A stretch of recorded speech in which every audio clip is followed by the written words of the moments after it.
In life, and oftentimes in movies, things have to get a lot worse before they can get a little better. In For Worse, the versatile and immensely watchable, transparent star Amy Landecker's good-natured narrative feature debut as a writer and director, life gets considerably chaotic for Lauren, a sober and recently divorced West Coast mom trying to give a different direction to her life with her newfound freedom. It used to be that characters like Lauren, usually defined by that somewhat cringe-inducing and overused women above a certain age phrase, were a rarity in cinema.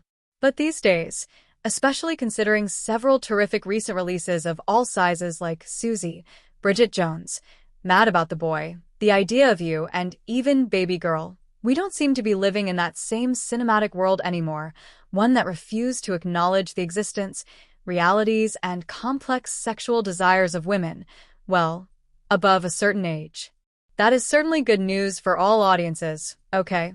Especially for us aging women, and inquisitive artists like Landecker seem to feel further empowered to honor the intricacies of their own truth as life evolves and takes unexpected turns.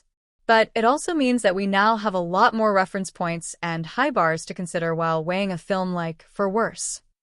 As such, Landecker's modest but likable outing doesn't always feel fresh on a scene-by-scene basis. You've seen some of what she's got here before. There is the cliched, midriff-bearing young wife of Lauren's ex. There is the annoyingly entitled divorce mediator. There are some clueless but amiable Gen Z personalities. There is the customary giggle when a well-meaning but dated Gen Zer accidentally uses the wrong gender identity terminology, and so on.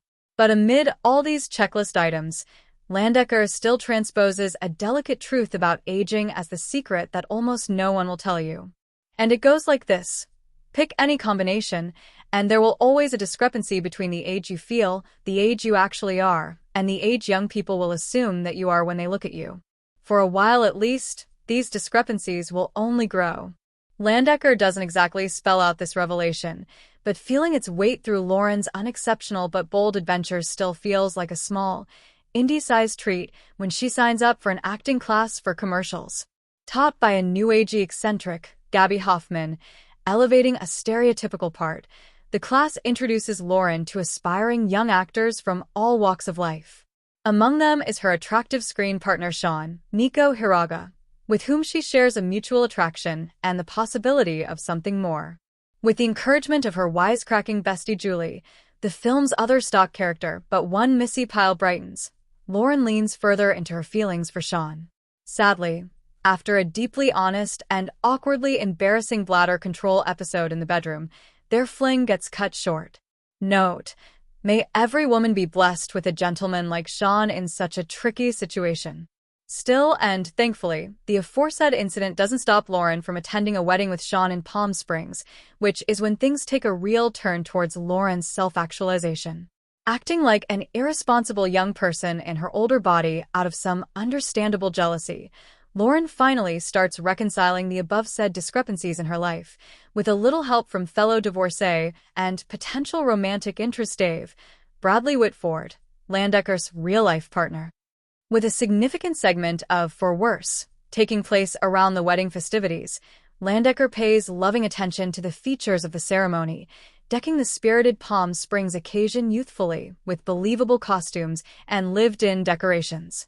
She also infuses the story's younger characters, played by the likes of Kiersey Clemens, Claudius Ulevsky, and Liv Hewson, with considerate details, deepening the movie's generational themes. Thanks to such attentiveness on Landecker's part, the wedding chapter of For Worse becomes an enjoyable affair to witness, part romance and part old-fashioned ensemble-driven comedy. Still, the heroine of it all is Landecker herself, who plays Lauren with gusto as a woman who increasingly owns up to her well-earned age and enduring sexuality. She also grants Lauren the generous finale, or the new beginning, that she deserves. For Worse might be a tiny step among its kind, but it still feels like a leap for its thoughtful auteur, ultimately celebrating new beginnings as an ageless milestone.